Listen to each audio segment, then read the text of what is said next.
L'augmentation de l'obésité en France et les mauvais effets de la fessée, voici le flash de la curiosité proposé par la rédaction de Ça m'intéresse.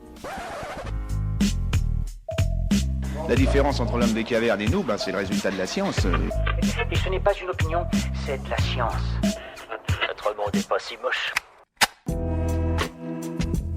Ces dernières années, l'obésité a fortement progressé en France. La maladie concerne désormais près d'un Français sur 6, soit 8,5 millions de personnes d'après une enquête de la Ligue contre l'obésité. La prévalence de cette épidémie a même doublé en 23 ans. Par ailleurs, 30% des Français sont également en surpoids, ce qui fait près de la moitié de la population française touchée par un problème de poids. Les causes évoquées par l'étude pour expliquer cette progression sont la sédentarité, notamment parce que nous passons de plus en plus de temps devant nos écrans, mais aussi la malbouffe. Les Français, à l'instar du reste de la population mondiale, mangent davantage, plus gras et plus sucré.